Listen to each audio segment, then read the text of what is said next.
এই অঞ্চলত আহি আমি দেখিবলৈ পাইছো আজি এই বৃহত্তৰ চাপৰ ৰাজহ চক্ৰৰ অন্তৰ্গত এই গাঁওসমূহ আজি মানৱতাৰ বধ্যভূমিলৈ ৰূপান্তৰ হৈছে। একমাত্ৰ আম্বানীক এই মাটিসমূহ হস্তান্তৰ কৰিবলৈ এই অঞ্চলত দশক দশক ধৰি বসবাস কৰি থকা এই গৰাখহনীয়া পীড়িত মানুহখিনিক কোনো ধৰণৰ পুনৰ সংস্থাপন ক্ষতিপূৰণ কোনো ধৰণৰ বিশ্বাসত নোলোৱাকৈ হিমন্ত বিশ্ব শৰ্মা ডাঙৰীয়া নেতৃত্বাধীন অসম চৰকাৰখনে অমানৱীয়ভাৱে দানৱীয়ভাৱে অবৈধভাৱে মহামান্য উচ্চতম ন্যায়ালয়ৰ বিভিন্ন নিৰ্দেশনা সম্পূৰ্ণভাৱে ভায়োলেট কৰি ইয়াত বলপূৰ্বক উচ্ছেদ চলাইছে, ফোৰ্সফুল এভিকশ্যন চলাইছে। আৰু এই উচ্ছেদৰ আমি তীব্ৰ বিৰোধিতা কৰিছো, কাৰণ এই মানুহখিনি এই অঞ্চলত ভূমি পট্টা পোৱাৰ বাবে যোগ্য। কোনোবা মানুহৰ ঠাইত যদি 2 বিঘা মাটি আছে, তাৰ পৰা যিখিনি মাটি লাগে সেইখিনি চৰকাৰে লৈ কমচে কম 2 কঠা মাটি ধৰি মানুহখিনিক সেটেলমেণ্ট দিব লাগিছিল। কিন্তু তেওঁলোকৰ মৌলিক অধিকাৰ কাঢ়ি লৈ এনেকৈ ঘৰ বাৰী শাসন আৰু ক্ষমতাৰ ভয় দেখুৱাই এনেকৈ উচ্ছেদ কৰিব নালাগিছিল। এই উচ্ছেদৰ তীব্ৰ আমি বিৰোধিতা কৰিছো। আমি ইতিমধ্যে গম পাইছো যে যোৱাকালিৰ দিনটোত অসমৰ মুখ্যমন্ত্ৰী হিমন্ত বিশ্ব শৰ্মা ডাঙৰীয়াই এই উচ্ছেদিত মানুহখিনিৰ নাম ভোটাৰ তালিকাৰ পৰা কৰ্তন কৰা হ'ব বুলি ঘোষণা কৰিছে। এই ঘোষণাৰ পিছতে এই অঞ্চলৰ বিভিন্ন ব্যক্তিৰ মোবাইললৈ ইলেকশ্যন কমিশ্যন অফ ইণ্ডিয়াৰ ফালৰ পৰা এটা মেছেজ আহিছে যে তেওঁলোকৰ নামবোৰ ভোটাৰ তালিকাৰ পৰা কৰ্তন কৰা হ'ব।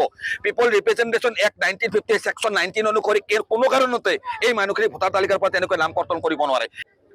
বীৰসিং জাৰুৱা সমষ্টি অৰ্থাৎ আজিৰ যিটো বিলাসীপাৰা সমষ্টিৰ পৰা তেওঁলোকক ট্ৰেন্সফাৰ কৰি য'ত বীৰসিং জাৰুৱা সমষ্টিৰ যিটো আপোনাৰ বয়েজৰ আলগাত তেওঁলোকক বিকল্প ভূমি দিয়াৰ কথা চৰকাৰে কৈছে। আপোনালোক সংবাদ মাধ্যমৰ ব্যক্তিসকলে আপোনালোকেও জানে যে সেই মাটিখিনিত মানে মানৱ জীৱনৰ উপযোগী মাটি নহয়। সেই মাটিখিনিত ইয়াৰ পৰা পৰিয়ালসমূহ গৈ তাত বসবাস কৰাৰ কোনো পৰিৱেশ নাই। এয়া ব্ৰহ্মপুত্ৰৰ মাজৰ এটা পৰিত্যক্ত অঞ্চল।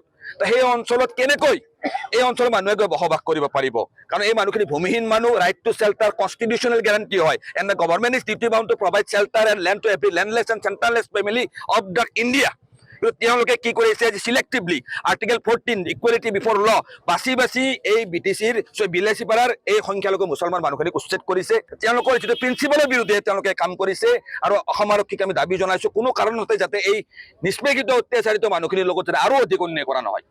আমি এই মানুহখিনিক চাপৰ ৰাজহ চক্ৰৰ অন্তৰ্গত যিকোনো উপযুক্ত ভূমিত ব্যাধি পট্টা সহ পুনৰ সংস্থাপনৰ ব্যৱস্থা কৰিবলৈ অসমৰ মুখ্যমন্ত্ৰী ডক্টৰ হিমন্ত বিশ্ব শৰ্মা ডাঙৰীয়াৰ দাবী উত্থাপন কৰিছো।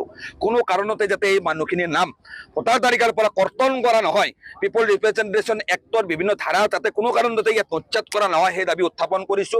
এই অঞ্চলৰ ৰাইজৰ সৈতে কোনো কাৰণতে যাতে আৰক্ষীয়ে দুৰ্ব্যৱহাৰ নকৰে। এইসকল ভাৰতৰ গৌৰৱী ভাৰতীয় নাগৰিক। এইসকল ব্যক্তিৰ নিৰাপত্তাৰ দায়িত্ব অসম আৰক্ষীৰ।